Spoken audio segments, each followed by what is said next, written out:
अब हम समरी देखेंगे 24, 25, 26 की प्राइड एंड प्रेजुडिस की, जो कि लिखी है जेन ऑस्टिन ने।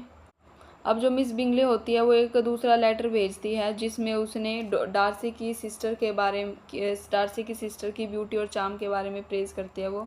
और वो लेटर में लिखती है कि जो बिंगले है वो हमेशा के लिए लंदन ही रहेगा पूरी सर्दी, और वो मतलब एक अब उसका और जो बेनेट्स का रिलेशन है उस पर एक एंड लगा देगा, और शायद ही वो कभी नीदरफील्ड जाएगा। अब जो एलिजाबेथ होती है ये बात सुन के थोड़ी अपसेट हो जाती है। वो कहती है कि लोगों में शायद मेरिट नहीं है, सेंस नहीं है कि मतलब वो कैसे कोई जेन को छोड़ सकता है और कैसे जो शार्लेट लूकास है वो कोलिंस से शादी कर सकता। अब जो मिस्टर बेनेट होता है वो इनकरेज करता है एलिजाबेथ को विकम में, ताकि वो उससे शादी कर सके।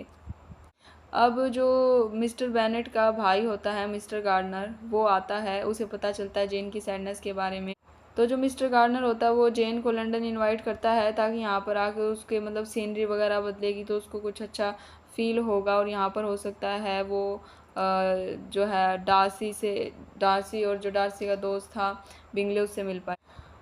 अब जो है जेन को भी ऐसे लगता है लंदन जाएगी तो वहाँ पर उसको मिस्टर बिंगले से मिलने की अपॉर्चुनिटी मिलेगी।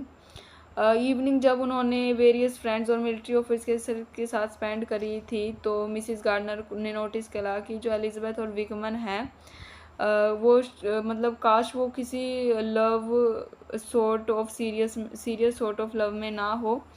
ये और ऐसा लैक ऑफ मनी के कारण नहीं था। मिसिस गार्डनर को लगता था कि जो विकमन है वो एलिजाबेथ के लिए एक गुड मैच नहीं है। उसे विकमैन की स्टोरीज़ के बारे में पता था, लाइफ में उसने जो जो करा था, डार्सी की एस्टेट एट पैम्बरले में क्या किया था, क्योंकि वो गार्डनर्स के घर के पास ही है। तो पहली अपॉर्चुनिटी मिलते ही मिसिस गार्डनर ने एलिजाबेथ को बता दिया कि विकमैन के पास पैसा नहीं है और उसके लिए एक अनसुटेबल मैच है। दूसरी चीज़ मिसिस गार्डनर एलिजाबेथ को कहती है कि वो अपने पापा को एम्बेरस ना कर दे विकमैन से अट्रैक्टेड होकर। एलिजाबेथ फिर केयरफुली जवाब देती है कि वो विकमैन से दूर रहेगी, उसे प्यार में पड़ने से रोकेगी, और वो अपने फादर को अपसेट होता नहीं देखना चाहती और वो अपना बेस्ट ही देगी। जेन और गार्डनर सब लंदन के लिए निकल जाते हैं। अब जो मिस्टर कॉलिंस होता है वो दोबारा से विज़िट करता है वहाँ पर जहाँ पर भाई उसे वेडिंग कर। अब एलिजाबेथ ना चाहते हुए भी रिलक्टेंटली प्रॉमिस करती है शार्लेट को कि भाई शादी के बाद वो उसको विजिट करेगी। जेन एलिजाबेथ को लेटर लिख कर भेजती है लंदन से कि जो मिस बिंगले थी उसने उसके साथ कितना कोल्ड बिहेवियर करा। जो जेन थी उसको ऐसे लग रहा था कि बिंगले सिस्टर को मैं एक ऑब्स्टिकल की तरह लगती हूँ, क्योंकि मैं डार्सी को क्योंकि जो जेन है वो बिंगले को डार्सी की सिस्टर जॉर्जियाना से शादी करने के इन दोनों के बीच में आ रही। अब मिस गार्डनर जो है एलिजाबेथ को लेटर लिखती है विकमन के बारे में पूछने के लिए। एलिजाबेथ रिप्लाई करती है कि उसकी अटेंशन अब किसी और दूसरी लड़की के तरफ चली गई है जिसने अभी अभी लार्ज फॉर्चून पाया। तो एलिजाबेथ सोचती है कि विकमन भी पैसे के लिए शादी कर रहा है, शार्लेट भी पैसे के लिए शादी कर रही। तो ये चीज़ देखकर कि विकमन किसी और की तरफ अट्रैक्ट हो गया है, एलिजाबेथ को लिमिटेड पेन होता है कि विकमैन का जो अफेक्शन है वो किसी और की तरफ ट्रांसफॉर्म हो गया है, और उसे लगता है कि वो शायद कभी उससे कभी प्यार में थी भी नहीं। तो हम देखते हैं कि जो मिसेस गार्डनर है वो कहती है कि विकमैन सुटेबल नहीं है एलिजाबेथ के पास क्योंकि उसके पास पैसा ही नहीं है।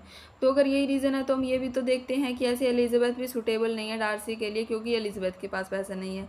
लेकिन यहाँ पर डिफरेंस ये है कि जो विकमैन है वो धोखाधड़ी करने वाला इंसान है, उसके पास दिमाग कम है और बस इन्हीं चीज़ों में वो फुलिश चीज़ों करने में, क्लेवर चीज़ें करने में रहता है। और जो एलिजाबेथ है उसके पास पैसे कम है लेकिन वो पढ़ी लिखी है, उसके पास अपना दिमाग है और वो किसी स्वार्थ के लिए दूसरे को से जेलस नहीं है और ना ही किसी को फंसाती है। अब हम देखते हैं कि जो एलिजाबेथ है वो एक तरीके से स्वीकार कर चुकी होती है कि जो आदमी है वो पैसे के लिए कुछ भी कर सकते हैं, अपना मूड भी बदल सकते हैं। जैसे कि हम देखते हैं कि जो विकमन होता है वो एक अमीर लड़की से शादी करने के लिए तैयार हो जाता है। अमीर लड़की को यहाँ पर मिस किंग्स कहकर एस्टेब्लिश किया क्योंकि उसके पास फॉर्चून है।